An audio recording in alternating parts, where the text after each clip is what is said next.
예, 안녕하십니까. 평생투자 파트너입니다. 방송, 이거 동영상 하기 전에, 몇 가지 좀 말씀을 좀 드리려고 하는데요.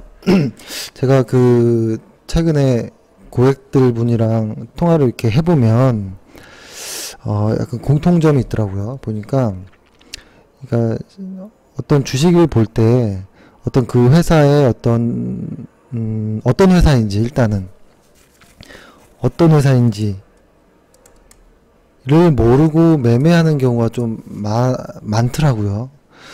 근데 꽤 개인 투자자의 한 80% 이상 정도는 어떤 회사인지 모른다라는 거고, 그 회사의 실적을 확인 안 하는 경우는 대다수 확인 안 하고요.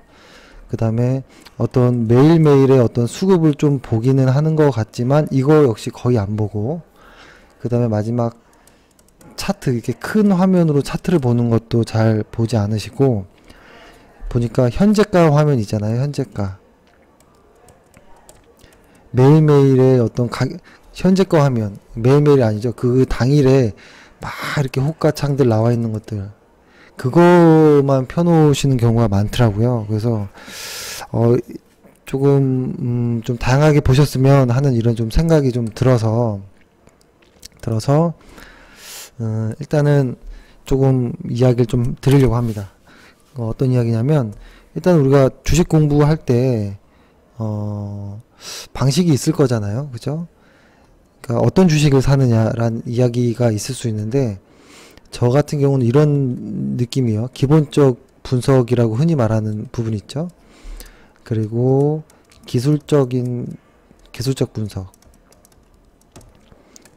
기술적 분석과 기본적 분석의 이 부분인 거죠. 여기에 맞아떨어지는 종목을 사실 매매하는 것이 가장 안전하겠죠. 그래서 보통 기술적인 분석은 어떤 방송들이나 뭐 TV도 그렇고 뭐 많이 얘기를 하거든요. 그리고 이제 기본적 분석에 대해서는 어떻게 이야기를 하냐면, 어떤 회사의 뉴스나 어떤 공시 내용 정도를 많이 이야기를 하고, 약간 좀 따분할 정도의 좀 이야기들 있잖아요. 흔히 뭐 재무제표를 어떻게 봐야 되는지, 사업보고서를 어떻게 봐야 되는지, 그리고 기업 가치를 어떻게 평가하는지, 뭐 경제 용어들, 그리고 자산 비중을 어떻게 해야 되는지, 이런 부분들에 대한 게 좀 부족하더라고요. 그래서 기술적 분석은 사실 하는 데가 많긴 하니까, 저는 요 이야기 빠진 부분을 좀 이야기 좀 해야 되겠다. 매일매일 하면 좋지만 시간이 안 되기 때문에, 그래서 시간 날 때마다 조금씩 하자, 이런 생각을 좀 하고 있습니다. 그래서 요거를 제가 한번 보여드릴게요. 일단 보면 요 정도를 하려고 하는 거예요. 그러니까 처음에 자산 비중은 어떻게 해야 되는지, 그리고 경제 용어들 아주 간단한 것들, 흔히 뉴스에서 많이 나오는 것들은 어떻게 되는지, 그리고 어떤 것들이 흔히 말하는 가치 투자인지. 가치 투자라고 하면 실적을 좀 더 메인으로 본다라는 의미가 되겠죠. 그리고 그 회사의 재무제표를 어떻게 보는지, 그 다음에 그 기업들이 분기마다 반기마다 뭐 이렇게 내어놓는 사업보고서를 어떻게 읽는지, 그 다음에 결론적으로 그런 것들을 이용해서 기업의 가치를 어떻게 평가하는지까지, 그 시간이 되면 적립식 투자가 어떤 식으로 하는 것들인지에 대해서 좀 이야기를 드리려고 하고, 그래서 일단 요거 맛배기로 일단 보여드리면, 제가 예전에 예전 그 회사에서 좀 만들었던 내용을 조금 좀 각색해서 좀 이야기를 해볼게요. 이 내용은 제가 한 10여 년 전쯤에 만들었던 거거든요. 그러니까 자산 비중이라고 하면 주식, 부동산, 원유, 금, 채권, 이런 것들이 있겠죠. 이것들을 어떻게 봐야 되는지, 시장이 어떻게 움직일 때 주식은 어디로 어떻게 움직이고, 뭐 이런 것들 있잖아요. 큰 그림에서, 디테일하게가 아니라 큰 그림에서라도 좀 설명을 드리려고 하고 있습니다. 그러니까 예를 들어서 맛배기만 보여드릴게요. 예를 들어서 이게 보이실지 모르겠네요. 이렇게 보면 시장이 회복기일 때, 호황기일 때, 후퇴기, 뭐 침체기일 때 주식이 그러니까 회복기에서는 주식과 부동산이 뭐 원유, 실물들이 어떻게 올라가고, 그쵸? 그리고 나중에 침체기였을 때는 현금 비중을 높여야 될지, 실물을 높여야 될지, 뭐 호황기일 때 채권을 높여야 될지, 이런 것들 흔히 많이 이야기 안 하는 것들 있잖아요. 그리고 가치와 가격 같은 이야기들, 사실 여러 가지가 많아요. 금리와 펄 관계들, 그리고 또 보면 그리고 주식에 장기 투자했을 때는 어떤 수익률이 나오는지, 뭐 주식과 채권과 금, 달러, 이런 것들 이야기들, 그리고 지금은 어느 상태에 있는지 예측하면서 주식의 비중, 현금의 비중, 채권의 비중, 뭐 부동산, 실물, 뭐 여러 가지들을 어떻게 하는지 한번 보는 거예요. 부동산이 뭔지, 그리고 부동산이 뭐고, 그 다음에 현재 부동산이 거품인지 아닌지, 뭐 여러 가지 이야기들이 좀 많이 있겠죠. 그리고 원유라고 하면 항상 뉴스에서 나오는 원유 이야기들이 있잖아요. 왜 원유라는 지표가 좋은지, 그리고 우리가 말하는 원유 1배럴, 배럴이 몇 리터고 어떻게 만들어지고 뭐 이런 것들 있잖아요. 원유 가격이 왜 이렇게 오르고 떨어지고 하는지, 이런 것들에 수요와 공급에 대해서, 그리고 탄력적인 것과 비탄력적인 것들, 이게 사실 어려워 보이잖아요. 근데 사실 어렵지 않습니다. 원유 가격이 만약에 35불이 떨어진다면 전 재산을 걸어서 원유에 투자하라, 이런 얘기를 제가 많이 했었거든요. 근데 한 번 왔었죠. 한 1년 전쯤에 26달러까지 한번 온 적이 있었죠. 그죠? 그리고 금은 무엇인지, 그죠? 온스는 뭐 어떤 정도의 크기인지, 단위 온스라는 거 있잖아요. 금값이 오르면 왜 뭐가 어떻게 되는지, 뭐 이런 것들 좀 이야기를 드리려고 하고. 이게 재미없을 것 같잖아요. 재밌습니다. 제가 재미없게 얘기하는 것 뿐이지 재밌습니다. 그리고 채권이 뭔지, 막상 채권을 실제로 거래해본 사람들은 많지 않잖아요. 그죠? 어음이 뭔지, 채권이 뭔지, CDS 프리미엄이 뭔지, 얼마 전에 나라가 힘드니까 CDS 프리미엄이 뭐 가상금리가 올라갔다라든지, 그쵸? 빅스 지수가 뭐 어떻게 됐다든지, 여러 가지. 사실 이거를 여기 보면 주식과 채권의 관계 해서 뭐 장기채를 매입하고 단기채를 매도하고, 그쵸? 금리가 떨어지면 가격이 상승하고 뭐 이런 것들이 있어요. 근데 이거를 어렵지 않게, 사실 채권에서는 두레이션, 뭐 컨벡시티 이런 것들이 나오는데 이런 것들까지는 굳이 가지 않고 조금 이제 기초적으로 크게 주식, 부동산, 원유, 금에 대해서 이렇게 시장 경제 체제가 이렇게 왔다 갔다 할 때 어떻게 원유, 주식, 채권, 금 뭐 이런 것들이 어디 정도에 있으면 좋을지, 그래서 이런 것들을 비중을 좀 말씀드리려고 하고, 이걸 말씀드린 이유가 저희가 비록 주식을 하는 사람들이지만 저의 모든 자산이 주식에만 들어가 있다고 생각하시면 오해이시고요. 저도 역시 부동산에도 들어가 있고, 채권에도 있고요, 펀드에도 있고, 현금 자산도 있고요, 적금도 있고, 예금도 있고, CMA도 있고, 해외 자산도 있고, 그러니까 주식인 거죠. 그 다음에 또 주식도 있고, 이 안에 나의 자산, 총 자산을 어떻게 배분하는지가 중요한 거예요. 나의 총 자산이 100만원인데 100의 주식을 투자하는 건 어리석겠죠. 이거를 잘 하는 방법을 아마 알게 되면 좀 마음이 편해지실 거예요. 그렇게 하고, 오늘 이게 사실 더 중요한 내용이기 때문에 일단 오늘 맛배기를 먼저 말씀드릴게요. 경제지표에 관해서도 또 말씀드릴 거예요. 경제지표라고 하면 뭐냐면 흔히 말하는 GDP가 뭐냐, 뉴스에서 나오는 국제 수지가 뭐냐, 환율이 뭐냐, 금리가 뭐냐, 이걸 알아야지 되잖아요. 적어도 주식하는 사람인데, 그쵸? 근데 이거 역시도 제가 7살에서 70살까지 다 이해할 수 있게 설명을 합니다. 그래서 GDP가 어떤 것인지, 그죠? GMP가 어떤 것인지, 그래서 이런 것들을 쭉 얘기해서 진위계수도 좀 살짝 말씀드리고, 한국의 진위계수는 어떻게 되는지, 그쵸?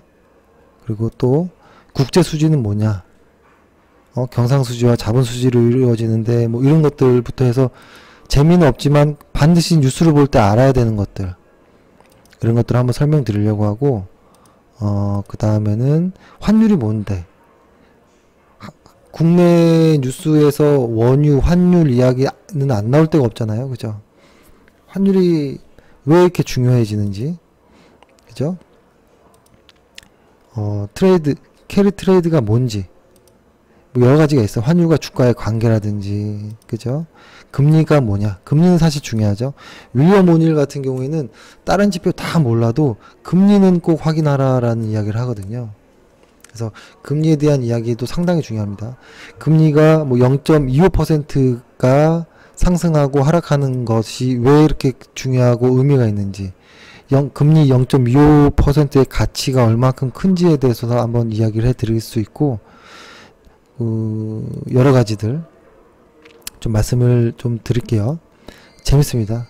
그래서 나중에 이렇게 금리 정점에서 금리가 저점에서 투자 방식이 어떻게 이루어지는지, 앙드레 코스톨라니는 어떤 생각을 했는지, 주가는 금리보다 선행한다, 뭐 이런 이야기들 있잖아요. 이게, 그리고 실업률, 고용률 이런 것도 항상 나오잖아요. 그죠? 실업률 3.2의 의미가 뭔지, 이런 것들을 제가 최대한 재미있게 좀 설명을 드리려고 합니다. 그렇게 해서 만약에 자산 비중을 어떻게, 내 자산을 어떻게 나누고, 그 다음에 신문이나 뉴스를 나올 때 경제 용어들을 이해할 수 있다면 그때 주식을 들어가면 사실 이해도가 높겠죠. 근데 저 역시도 이렇게 이런 거를 하면서도 도움 받는 분들이 많아요. 특히 이제 뭐 회계하시는 회계사분들이라든지 뭐 의사분들 같은 경우에는 이분들만의 특화된 영역이 있잖아요. 이런 식으로. 그리고 각 업종에 계시는 분들, 뭐 반도체에 계시는 분들, IT에 계시는 분들, 뭐 여러 가지 분들한테 저도 이 부분은 제 전공이 아니기 때문에 항상 여쭤보는 분들이 있거든요. 최근에는 뭐 SK다이니시는 한 어떤 고객분께서 SK텔레콤에 대해서 현장에 계시는 분의 어떤 전망을 이야기를 해 주시더라고요. 그래서 이런 것들도 전 듣고 하거든요. 근데 어떠한 분야의 전문가가 되면 좋겠지만 적어도 알아야 될 것들, 자산 비중을 어떻게 나누고, 부동산이나 현금이나, 그죠? 경제 용어들, 이런 것들이 끝나면 그때서야 가치 투자 입문자용을 들어갈 거예요. 입문자라고 하면 순서는 이렇게 하겠죠. 주가 상승을 결정하는 지표가 뭐냐, 그죠? 자산 항목의 필수, 뭐 부도 위험이 없는 기업을 고르고, 투자자가 알아야 할 손익계산서, 현금 흐름표를 보는 거, 주가 수익 배수가 뭔지 여러 가지가 있겠죠. 그래서 여러 가지를 좀 재밌게 설명을 드리려고 합니다. 자산 이렇게 나누잖아요. 그래서 재무제표 할 때 부채, 자본, 자산, 그렇다고 이거를 막 다 나눠서 이렇게 차변과 대변을 나눠서 뭐 이렇게 하는 것까지는 필요 없다고 생각을 해요. 그죠? 분개할 필요는 없다고 보고, 분개하는 거 이런 과정까지는 갈 필요 없고, 재무상태표 안에서 유동자산, 비유동자산이 뭐냐, 그죠? 자본에는 뭐 어떤 것들이 있느냐, 왜 이익잉여금이 중요하냐, 이런 것들 꼭 필수적인 거. 그렇다고 이게 되게 어려운 고급 어떤 이런 것도 아니지만 잘 말 안 하는 것들, 이런 것들, 그렇죠? 자본은 자본 안에서 자본과 부채를 나눌 때 부채는 뭐 어떤 것들로 이루어지고, 매출채권, 뭐 제품, 뭐 이런 것들을 한번 쭉 해가지고 이런 것들을 통해서 우량한 회사를 고르는 방법을 좀 알려드리고 싶고, 그리고 이게 이 정도는 알아야 됩니다. 그죠? 이 정도 알아야 된다고 생각을 하고, 그 다음에 요게 지나가면 재무제표 활용하는 방법을 조금 하려고 해요. 그죠? 재무상태표, 유동자산이 뭐냐, 비유동자산이 뭐냐, 부채자본, 조금 더 깊게 들어가는 거예요. ROE가 뭐냐, 제가 항상 말씀드린 ROE가 도대체 뭔데 ROE 그러냐, 이런 것부터. 그쵸? 그러니까 회계 기준도 얼마 전에 바뀌었잖아요. 몇 년 전에. 그쵸? 그런 것부터 해서 이거는 좀 재미없는 부분이 좀 있어요. 그래서 웬만하면 좀 건너뛰어서, 그러니까 예전에 사실 뭐 이런 거 있잖아요. IFRS로 변하기 전, 후. 근데 보통 전에 배운 사람들이 후에 달라진 부분들 모르는 부분이 좀 있더라고요. 그래서 재고자산, 매출채권, 재고자산 회전일수, 뭐 이런 것들. 그러니까 순수하게 주식과 연계할 수 있는 부분들만 좀 이야기를 하려고 해요. 학문적으로 다가가려는 게 아니라, 회계라는 거는 제가 생각할 때는 읽을 수 있으면 된다고 봐요. 이거를 기록하는 거는 회계사 분들이 전문적으로 하는 거고, 저희는 주식에 필요한 어떠한 항목을 읽고 이해만 하면 된다라고 봐요. 유동자산이 왜 갑자기 일시적으로 빠졌을 때 주가가 왜 하락하는지, 뭐 이런 것들. 그죠? 그래서 이런 게 좀 재밌는 부분이 좀 많아요. 그쵸? 부채와 자본, 매입 채무, 뭐 BW, CB, 장기 차익금 이런 거 많이 나오잖아요. 뉴스에서. 그죠? CB 전환을 했다더니 뭐 했다느니 이런 것들을 한번 쭉 정리를 할 건데, 이게 사실은 이게 시간이 오래 걸리는 부분이 있어서 상당히 고민입니다. 이걸 하긴 해야 돼요. 하긴 해야 되는데 시장이 하도 급변하니까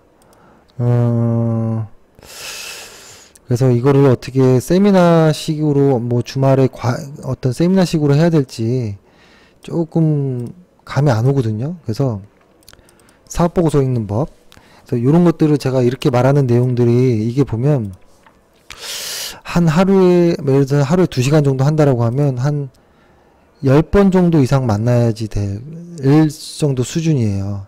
아, 수준이 아니고 내용이에요. 내용이 어려운 게 아니라 그냥 많아서 그래요. 그래서 사업보고서, 예를 들어서 사업보고서는 언제 나오는지 또 모르는 분들이 꽤 있어요. 사업보고서가 뭔지, 사업보고서에는 어떤 항목들로 이루어져 있는지, 적어도 회사의 내용은 읽자, 뭐 요 정도만 해도 되고요. 그죠? 사업보고서가 기업을 분석하는 과정들, 비즈니스 분석, 지배구조, 경영능력, 여러가지들 있죠? 그죠? 그리고 어떤 대량 보유 상황을 확인하는 부분은 어떻게 다트에 들어가서 어떻게 하는지, 그리고 어떤 회사들이 이런 가치투자법으로 투자하는지, 이런 운용사들이 있겠죠. 이들이 운용하는 곳에 어떤 추이를 따라가면서 확인해 보는 것도 좋겠죠. 사업보고서, 이게 너무 많아서 고민입니다. 너무 꼭 해야 되는데, 이것들을 모르고 단순히 어떤 전문가들에게 문자만 받고 한다라는 거는, 저는 이거는 아주 일시적인 거라고 봅니다. 나중에 됐을 때는 저희 평생 회원분들도 그런 분들이 많지만 다 알게 되는 내용이고, 서로 나중에는 정보를 공유하는 정도 차원인 거지 누가 누구를 가르친다 이런 개념이 아니거든요. 그래서 이런 것들, 뭐 가격 인상, 수량 확대가 없는 가격 인상은 어떤 느낌인지, 그죠? 롯데푸드 같은 경우에 가격 인상을 언제 했는지, 뭐 돼지밥, 빠삐꼬, 뭐 이런 것들이 인상이 됐을 때 주가가 어떻게 움직이는지, 이렇게. 그래서 일단은 최대한 주가랑 연계돼서 보려고만 하는 거예요. 그래서 원자재 가격을 확인하는 거, 기타 통계 자료로 확인할 수 있는 여러 가지 좋은 것들이 좀 많으니까, 제가 이것을 블로그나 어떤 이렇게 동영상으로 좀 보내드리려고 하는데, 아니면 뭐 특강식으로 해서 주말에 뭐 시간이 되시는 분들 수를 파악해서 뭐 이렇게 쭉 해도 되고, 그죠? 이렇게 가치로 접근하게 되면 나중에 퀀트로 주식을 할 수도 있어요. 마이클 에들슨이나 뭐 시장을 이기는 작은 책, 이런 것에 요런 책 많이 유명한 책들 있잖아요. 그런 것처럼. 그래서 요런 것들을 한번 좀 하려고 하고, 그 다음에 마지막에 가면 사실 내용이 더 많은데 제가 많이 생각한 겁니다. 이렇게 이런 것들을 가지고 전설들, 위대한 투자자들은 어떻게 기업을 평가했느냐. 벤저민 그레이엄 일단 순서 나와야겠죠. 벤저민 그레이엄은 어떻게 했느냐. 야마구치 요에이, M&A 하는 사람들, M&A 한 사람이죠. 유명한 일본 사람. ROE로 어떻게 가격을 산정하느냐.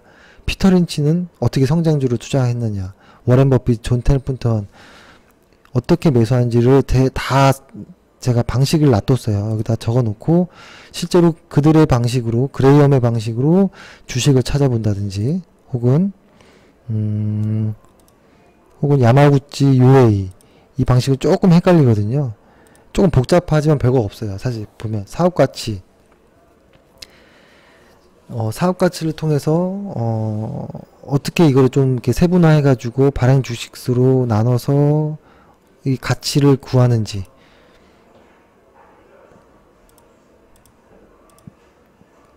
ROE가 뭔지, ROE로 어떻게 하면 투자를 할 수 있는지.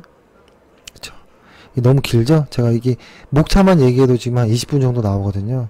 그죠? ROE로 어떻게 연복리 기대 수익률을 구하는지, 역으로 계산했을 때 지금 현가는 어떻게 되는지, 그리고 피터 린치, 전설적인 투자자인 펀드 매니저인 피터 린치가 어떤 식으로 매수했는지, 그리고 한국에서 가장 사람들이 좋아하는 워렌 버핏의 투자 방식, 워렌 버핏은 어떤 것들을 체크리스트로 삼았는지, 워렌 버핏이 좋아하는 회사들은 어떤 회사인지, 그죠? 워렌 버핏의 방식대로 종목을 골랐더니 미래엔 진짜 어떻게 주가가 움직였다라든지 여러 가지가 있거든요. 그죠? 그래서 요런 것들도 좀 정리해서 말씀을 드리고 싶고, 이게 재밌습니다. 나중에 하고 나면 별것도 아닌 걸 몰랐구나 이런 생각이 들으실 거고. 존 템플턴 있죠? 존 템플턴은 어떤 성향인지, 사실 이 말고도 많아요. 너무 많은데 대략적으로, 그러니까 제가 이거 옛날에 만든 거니까 태평양이라는 회사가 나와 있네요. 그쵸? 그리고 퍼에 대해서 또 얘기하고 해서, 일단은 결론은 운용 전략까지 해서 마무리를 져야 돼요. 시장의 운용 전략. 그죠? 채권 대비해서 주식이 어느 정도 플러스 돼 있고 마이너스 돼 있는지, 그래서 어느 쪽에 리스크가 더 매력적인지, 어느 쪽에 그 자금이 더 매력적인지에 대한 것들, 그리고 시가총액 대비해서 GDP 대비해서 시가총액이 어떻게 되는지, 자본총계랑 시가총액을 같이 비교도 하죠. 워렌 버핏도. 그리고 마지막에 이렇게 쫙 정리를 해드리거든요. 다. 그래서 이런 것들을 한번 좀 했으면 하는 생각이 좀 듭니다. 그래서 일단은 한번 의견을 좀 구하는 겁니다. 뭐 동영상이든 어떤 블로그든 어떤 오프라인이든 실제로 만나서 하든 어떤 방식으로 진행하는 게 좋을지에 대해서 좀 이야기를 주시면 저희가 고려해서 최대한 한번 맞춰보도록 하겠습니다. 예. 그래서 오늘 벌써 이렇게 요 이야기만 했는데도 시간이 꽤 가서 좀 빨리 이야기를 드릴게요. 잠시만요.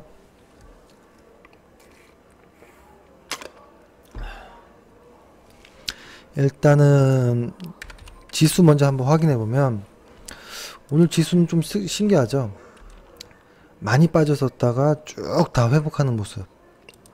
하지만 순매수, 외국인들의 순매수 자체는 마이너스를 기록했는데, 그러니까 외국인들이 매수한 거, 매도한 거 이렇게 보면 외국인들이 매수한 양과 매도한 양이 차이가 나잖아요. 그래서 결론은 매도한 양이 많으니까 순매수는 순매도로 나오고, 순매도 금액이 지금 잠시만요. 보면 오늘 거래소는 2640억이 순매도로 나왔거든요.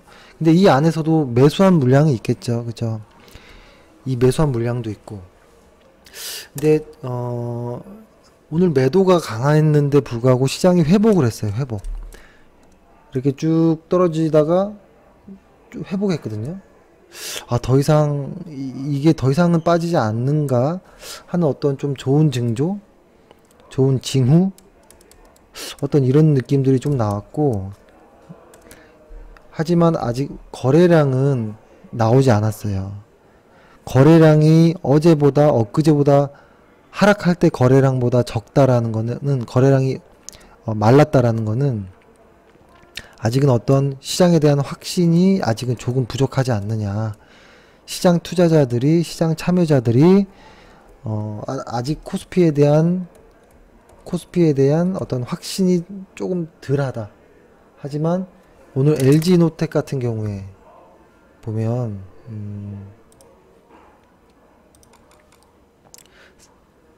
그러니까 저는 IT 쪽에서 관심 있어 하는 종목이 몇 개가 있거든요. 몇 개 중에 하나인 종목이 LG노텍인데, 사실은 오늘 너무 매수하고 싶었어요. LG노텍을 정말 매수하고 싶었거든요. 양매수가 다 들어왔고, 그래서 저 내일이라도 아주 관심 있게 보고 있는 종목이에요. LG이노텍이 이 정도로 회복했다라는 거, 그리고 삼성전자도 주가 하락을 보면은 삼성전자도 빠졌다가 다 회복하는, 하이닉스도 꽤 많이 빠졌다가 회복하는, 그쵸. 그래서 이제 시장이 조금 돌아가는 것인가, 이제 조금씩 변화가 생기나 이런 생각이 들고, 어떤 최근에, 그러니까 이게 오늘 좀 의미 있다라고 느껴지는 게 뭐냐면, 시장이 요렇게 하락할 때는 뉴스, 어떤 매체에서 매체의 특성을 보시면, 기자들을 보시면 어떤 매일매일의 새로운 어떤 이야기, 기사거리가 나와야 되니까 하락할 때 하락하는 어떤 뉴스들을 어떻게든 찾아요. 그러니까 사실은 전 세계 지금 이렇게 퍼져 있는 이야기거리 중에 저는 호재, 악재가 저는 반반이라고 봐요. 근데 시장이 하락할 때는 이 악재의 이야기들을 조금 더 많이 보도를 하게 되고, 시장이 잘못됐죠. 시장이 하락할 때는 호재, 악재가 있다면 악재의 뉴스들 더 많이 보도를 하고, 시장이 좋을 때, 시장이 막 좋은데 호재 이 악재 이야기를 굳이 꺼낼 이유가 없거든요. 그럴 때는 좋은 이야기들만 나온다 라고 생각이 들어서, 어떤 뉴스로 시장을 읽기에는 지금 매체들이 너무 많고 상업적이고 정직하지 않다라고 저는 좀 보여집니다. 그래서 일단은 시장을 판단할 때는 그냥 지수만 보십시오. 지수가 돌아나가면 돼요. 그러니까 예전에 말씀드렸던 것처럼 이렇게 해서 만약에 돌아나가면 이제부터 여기 깨고 올라가면 이제부터 시작이다라고 하고, 그때부터는 저희 그 포트폴리오대로 매수 비중을 높이겠다고 했잖아요. 근데 거의 마무리가 다 돼가는 것 같은 생각이 듭니다. 그래서 한 번 더 빠질 수 있어요.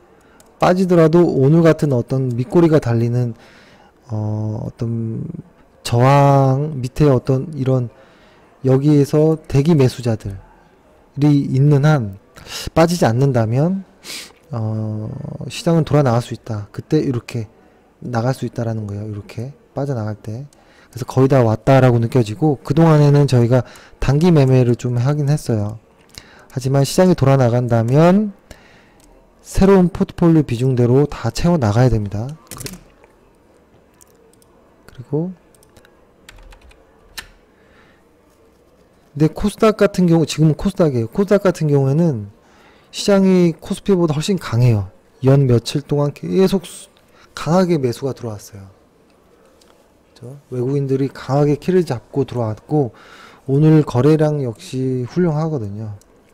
근데 사실 더 들어와야 돼요, 거래량은.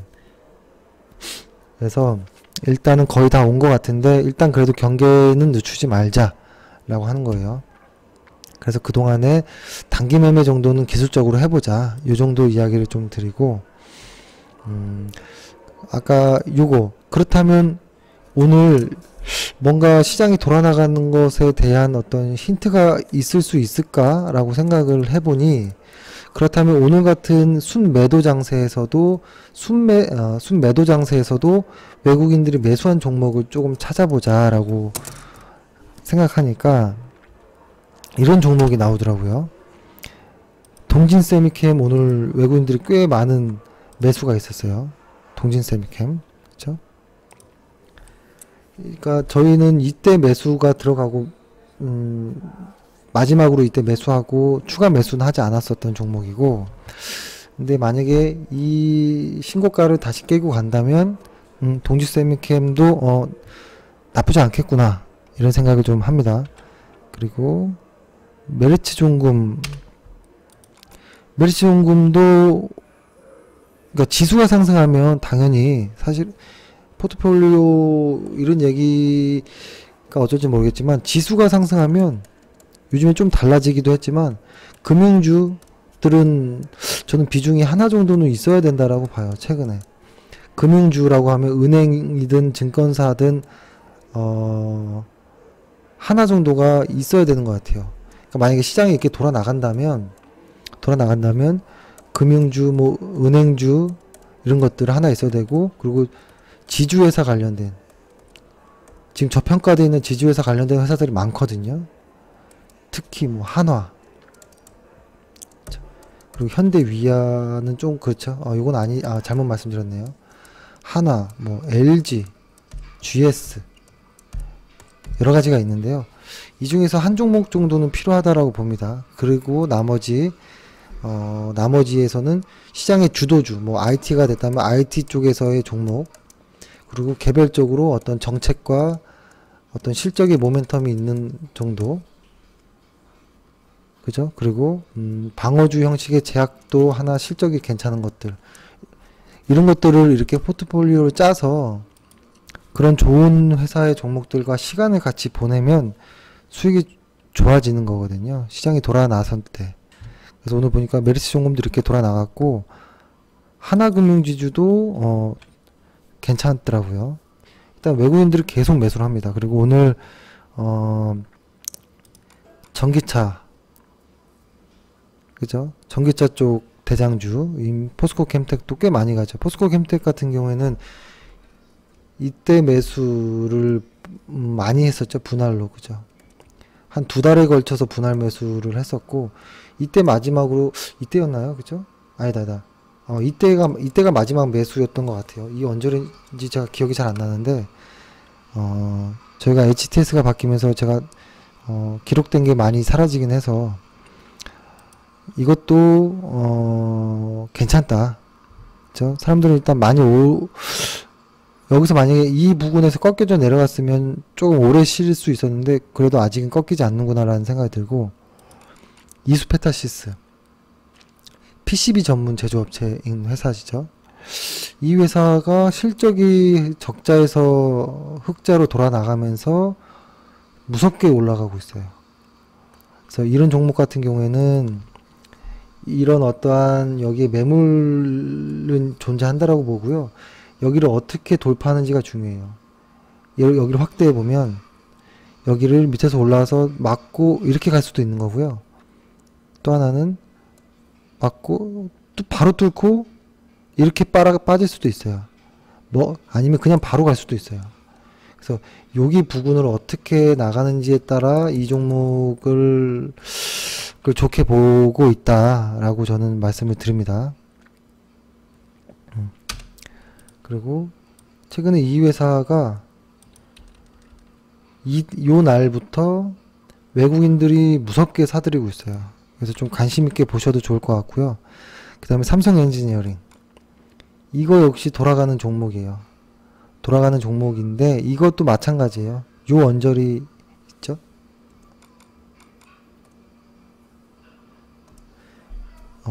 잠시만요.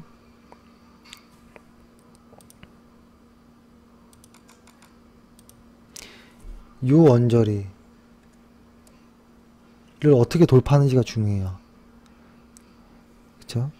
그래서 요것도 상당히 의미있게 보고 있고, 요 라인에서 요 부근에서 외국인과 기관들이 왕창 담았어요. 담은 이유가 있겠죠? 그래서 이런 종목들은 분할 매수로 접근해야 돼요. 단기적으로 접근하면 집니다.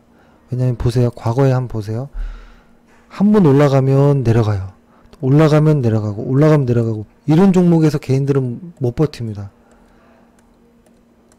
이런 종목은 물리기가 더 쉽고 이 구간 버티는 게 어렵거든요. 그래서 이런 종목은 어려운 종목이기 때문에 분할 매수자들은 버틸 수 있다. 그리고 투자 자금의 20% 미만 정도로 베팅을 한다면 밤에 잠을 잘 수 있어요. 근데 이런 종목에, 이렇게 어려운 종목에 한 70%, 비중의 70%, 80%로 비중을 몰빵 한 번 해버리면 잠을 못 잡니다. 그러면 심리에서 흔들리기 때문에 매도가 쉬워져요. 그래서 수익을 못 가져가거든요. 그래서 이런 종목은 단기로 하면 좋겠다. 단기가 아니라 분할로 하면 좋겠다라고 하는 거고, 그리고 오늘 저희 보유 종목 중에서 추천주들의 중에서 오늘 조금 많이 올랐던 거를 조금 보여드리려고 사실 코스모 신소재가 오늘 좀 많이 올랐죠. 근데 신고가를 딱 뚫어버리는 좋은 멋진 자리였어요. 거래량도 나왔고 외국인들이 많이 사는 종목이고 12%면 사실 너무 무서운 종목이죠. 12% 올랐다는 건 비정상적인 거예요. 포스코캠텍 아까 말씀드렸죠. 오늘 좋은 자리였고 코스모학도 신고가, 종가상 신고가나 마찬가지인데요. 이것도 아마 더 갈 수 있을 거예요. 그죠? 에코프로도 다 이렇게 지금 다 뭔가 다 하게 일보 직전인 어떤 모습들이 좀 나와요. 후성도 그렇고, 그쵸? 많이 올랐죠. 그래서 오늘은 2차 전지들이 다시 좀 간다. 2차 전지. 어제는 제약, 바이오, 헬스케어. 계속 어떤 순환매 장세가 이어지는 건데, 이게 왜 그러냐면 주도주가 없기 때문에 그래요. 시장을 진짜 끌고 올라가는 강력한 어떤, 과거에는 IT 반도체였잖아요. 얘네들이 지금 아직 힘이 약하기 때문에 거기에서 잠깐 쉬고 있는 유동자금들이 이런 쪽에서 지금 계속 배팅을 하는 거거든요. 그래서 시장이 돌아나가면 이 종목들이 어떻게 변할지 몰라요. 그러니까 그동안까지는 일단은 매수를 한다면 단기적인 매매 혹은 분할 매수 정도가 적당할 것 같습니다. 그리고 또 추천했던 종목 중에 오늘 좀 기분 좋게 올랐던 거 대한광통신도 쭉 올라가면서 윗꼬리가 달렸거든요. 그렇죠. 대한광통신. 그러니까 오늘은 여기에서 이 꼬리에서 기관과 외국인들이 다 팔았어요. 다 팔았기 때문에 사실은 요때 샀으면 그 목표 가격이었던 20%를 다 넘어간 가격이잖아요. 그래서 욕심 부리지 말고 이 종목은 이렇게 손절을 요 라인 정도에 이렇게 딱 걸어두세요. 걸어두고 이 손절 라인을 깨면 그냥 매도하시고 더 가면 수익을 좀 이렇게 취할 수 있는 이 가격대면 한 4,140원 정도이긴 한데요. 일단은 지금 같은 약세장이기 때문에 제가 자꾸 이렇게 좀 손절을 좀 짧게 보려고 하는 거예요. 시장이 강세장일 때는 이렇게 계속 가는 거예요. 아무 상관없어요. 근데 7월경 정도부터 해서 요때부터 시장이 확 꺾였잖아요. 그렇기 때문에 아직은 약세장이다라고 보고 조금 수익을 짧게 하자라고 말씀드리는 겁니다. 그리고 오늘 좀 기분 좋았던 거 PSK도 요때 이야기하고서 오늘 또 많이 올랐거든요. 14% 정도. 아주 좋은 종목. 한국전자금융도 요때 이후로 꽤 많이 올라갔죠. 그죠.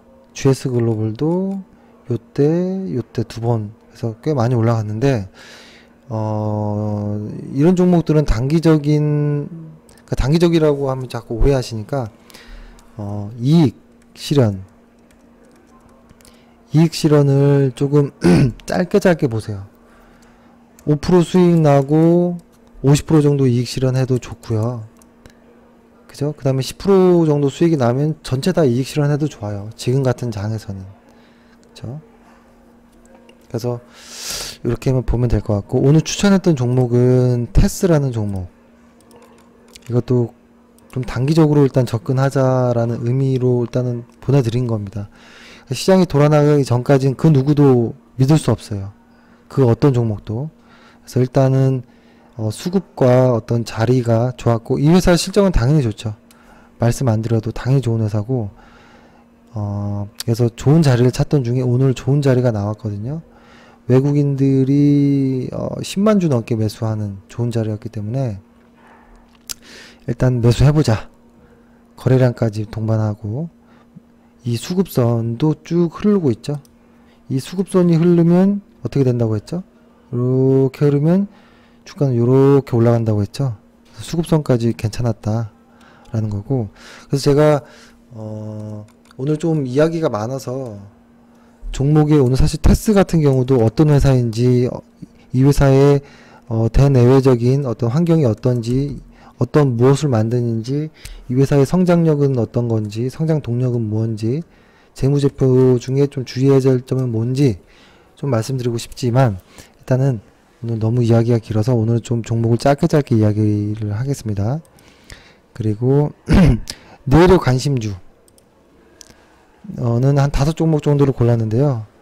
일단은 참 좋은 레저를 일단 말씀드릴게요. 참 좋은 레저 같은 경우에는 요 위치에서 그때 한번 매수를 잘못한 적이 있었고, 그 다음에 한참 실현을 줬거든요. 그러니까 이 회사가 상당히 저도 어려웠어요. 그러니까 과거에 이렇게 큰 좋은 수익을 냈던 회사였고, 이게 다시 한번 가는가 해서 다시 한번 들어갔다가 매도를 했거든요. 그리고 오늘 다시 좋은 자리가 나왔어요. 그러니까 이 회사의 실적이 좋아요. 좋은 회사, 실적이 좋은 회사일 경우가, 실적이 좋은 회사인데 들어가는 매매 타이밍에서 한두 번 실수가 있을 수 있는 거예요. 하지만 좋은 종목이면 또 그와 같은 자리가 나오면 또 들어가야지 되는 거예요. 주식에서는 자존심이 있으면 안 돼요. 주식에서 자존심 세우면 안 됩니다. 주식에서는 자존심이 없어야 돼요. 시장이 움직이면 움직이는 대로. 시장이 하락을 주면 그냥 하락을 인정하는, 수익을 주면 수익을 그냥 받아들이는, 이렇게 가야 돼요. 그래서 봐보세요. 만약에 이런 자리에서 들어갔어도 이런 데서 실현이 올 수 있는 거고, 근데 다시 한번 이런 데 들어갔을 때 좋은 수익을 내고 나올 수도 있는 거고요. 제가 이 자리에서 한번 들어갔지만 실패를 했고, 그 다음에 다시 이 좋은 자리가 한번 나왔거든요. 그럼 또 들어가는 거예요. 그래서 내일 만약에 참 좋은 레저의 어떤 수급을 보면서, 만약에 음봉으로 만약에 내일이 시작이 된다면 저는 종목을 조금 모아 나가도 되지 않느냐, 이런 생각이 듭니다. 그리고 디오도 이제 좀 자리를 좀 잡는 것 같아요. 한번 과거 여기서 좀 급등을 나오긴 했잖아요. 근데 디오나 오스템이나 바텍이라든지 뭐 덴티움도 좋은 회사잖아요, 그죠? 덴티움이 사실 가장 강해요. 오스템도 강하거든요. 오스템 임플란트. 그러니까 저는 오스템 임플란트 같이 이렇게 확 솟는 것보다 덴티움처럼 꾸준히 가는 게 저는 좋아요. 그래야지 손절도 할 수 있고 물량도 실을 수 있거든요. 근데 디오도 이제 어떤 자리를 좀 잡는 거가 아닌가 라는 생각이 좀 듭니다. 그래서 디오도 역시 예전에 바텍처럼 이런 모습이 나오는 거예요. 보세요. 바텍도 요런 자리에서 들어갔던 거 기억나시죠? 이런 자리 기억나시죠? 그러니까 어떠한 이 박스권을 돌파하기 일보 직전에 들어가는 게 가장 좋은데, 사실 그거로 알기가 힘들겠죠. 그래도 최대한 맞춰보려고 노력을 하는 거예요. 디오 같은 경우에도 만약에 어떤 이런 박스권의 형태가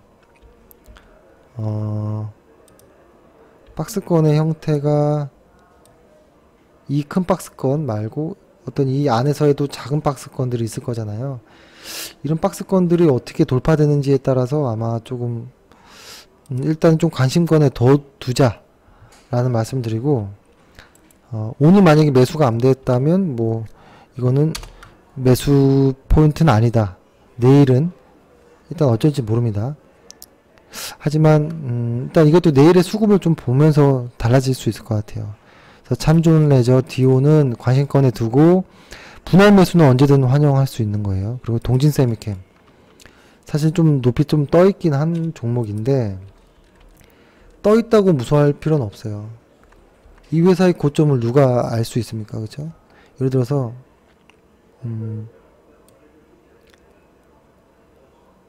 이렇게 갔을 때도 상당히 많이 간 종목이었잖아요. 그죠? 더 갈 수 있을까? 더 갈 수 있을까? 더 갈 수 있을까? 하면서 이렇게 가는 거예요. 눌리기도 하고 또 가고 눌리기도 하고 또 가고 이런 과정이기 때문에 오늘 같은 경우에는 이 신고가를 거의 근접한 종가상으로는 신고가라고도 볼 수 있는, 그래서 오늘은 사실 매수 자리이긴 했었어요. 그래서 만약에 내일 음봉이 나오면 매수하셔도 전 좋을 것 같아요. 그리고 삼성 엔지니어링 말씀드렸죠 아까 괜찮다고. 그리고 카프로도 오늘이 아주 좋은 날이었던 걸로 보입니다. 카프로는 이때 한번 추천을 했었고 오늘 다시 매수도 좋은 자리였고, 그래서 내일이 만약에 쭉 뻗어버리면 따라가면 안 되지만 내일 만약에 조금 지지부진할 때는 매수도 가능해요. 그리고 마지막 원칙, 예를 들어서 뭐 워런 버핏이 이야기를 하든 뭐 제시 리버모어가 이야기를 하든 호소다 고이치 일목균형표를 만든 호소다가 이야기를 하든 뭐 제가 이야기를 하든 어떤 뭐 주식시장에서 어떤 신이 어떤 누군가 이야기를 하든 저는 통계적으로 주식을 하는 게 맞다고 보거든요. 그래서 매수 가격에서 마이너스 7 혹은 8% 이상 하락하면 매도하십시오. 이익의 실현이 아니라 매도 손실 확정하고 또 올라가면 다시 들어가면 됩니다. 기다리다가는 위험해집니다. 약세장에서는 이런 느낌이 있을 수 있어요. 주식이 이렇게 올라갔다가 빠지잖아요. 근데 이 고점 대비 여기서 샀어요. 근데 마이너스 7%가 나왔어요. 이렇게 올라가겠지라고 생각해서 기다리다가 이렇게 가는 수가 있거든요. 그래서 일단은 원칙을 지키셔야 됩니다. 그래서 어제 리스크 관리에 대해서 좀 자세히 말씀드렸으니까 좀 생략을 하고요. 꼭 리스크 관리가 중요하고, 만약에 어제 방송을 못 보신 분들은 꼭 보셔야 됩니다. 어제 동영상 유튜브를 꼭 보시고 리스크 관리 중요하고, 그래서 오늘은 한 요정도로 일단은 시장을 좀 녹화를 이 정도 끝내고, 시장이 어느 정도의 조금 기분 좋은 모습이 조금 어떠한 징후가 좀 보이는 것 같다라는 거고, 하지만 아직은 대장주가 누군지 나오진 않았다. 그동안에 실적이 좋은 어떤 수급이 들어오는 어떤 단기 매매는 유효하다. 그리고 분할 매수도 유효하다. 그리고 내일은 동진 세미캠, 여기 써드리는 거, 동진 세미캠, 메리츠종금, 삼성 엔지니어링, 이거 아니죠. 실수했습니다. 여기 참 좋은 레저 디오, 동진 세미캠, 삼성 엔지니어링, 카프로, 이 정도는 관심권으로 보자. 이렇게 말씀드리고, 일단 오늘 하루 너무 고생 많이 하셨습니다. 그리고 궁금하신 내용이나 방송 내용에 이상이 있으면 언제든지 답변 남겨주시고 지적해 주십시오. 그리고 오늘 방송 재밌게 보셨으면 좋겠습니다. 오늘 하루 고생하셨습니다. 감사합니다.